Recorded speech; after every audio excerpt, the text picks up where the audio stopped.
Welcome back. YCP నేత చెవిరెడ్డి మోహిత్ రెడ్డి తనపై ఆరోపణలను ఖండించారు. గత కొద్ది రోజులుగా తమ కుటుంబంపై దుష్ప్రచారం జరుగుతోందన్నారు మోహిత్ రెడ్డి.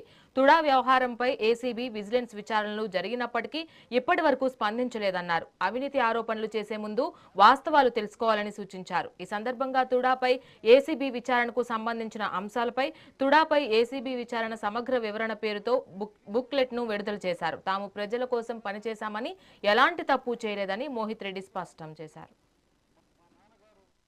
2024 జూలై 6వ తేదీ ఇప్పుడు ముఖ్యమంత్రి నారా చంద్రబాబు నాయుడు గారికి ఒక లెటర్ రాయడం జరిగింది.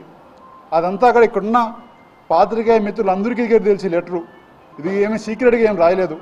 ఓపెన్గా మేము ఇవన్నీ లెటర్ రాస్తామని చెప్పి మరి ప్రెస్ మీట్ రిలీజ్ చేసి మరి ఆ రోజు నాన్నగారు మేము తుడాలో అభివృద్ధి చేశామా అవినీతి చేశామా తేల్చండి అని చెప్పి మా మీద మాకున్న నమ్మకంతో ఆ రోజు ప్రజలకి మంచి చేశామనే ఒక నమ్మకంతో ఆ రోజు మేము ఈ లెటర్ రాసి నారా చంద్రబాబు నాయుడు గారికి, అదేవిధంగా పవన్ కళ్యాణ్ గారికి, అదేవిధంగా ఇప్పుడున్న ప్రభుత్వ పెద్దలు అందరికీ కూడా ఆ రోజు మేము లెటర్ రాయడం జరిగింది.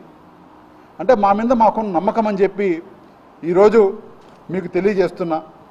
అదేవిధంగా ఇంకొక విషయం కూడా తెలియజేస్తున్నా. తుడా గురించి కొంతమందికి అవగాహన ఉంది, చాలామందికి అవగాహన లేదు. తుడా అనేది చాలా చిన్న సంస్థ. 2019లో తుడా బడ్జెట్ కేవలం 29 కోట్లు, ఒక సంవత్సరానికంతా కలిపి తుడా బడ్జెట్ 29 కోట్లు. ఎప్పుడైతే మా నాన్నగారు మరియు నేను మా కుటుంబం తుడాకి చైర్మన్లుగా వచ్చామో తుడాని డెవలప్ చేయాలి, ఒక రోల్ మోడల్గా తీసుకురావాలి, తుడా ద్వారా ఈ చుట్టుపక్కల ఎన్నో పల్లెలను డెవలప్ చేయాలనే ఒక ఉద్దేశంతో 2019లో 29 కోట్లు ఉన్న ఒక బడ్జెట్ ఉన్న సంస్థను మేము బయటకు వచ్చేసరికి 2024లో 400 కోట్లు పైగా ఒక సంవత్సరానికి బడ్జెట్ వచ్చేలాగా ఆ రోజు కృషి చేయడం జరిగింది.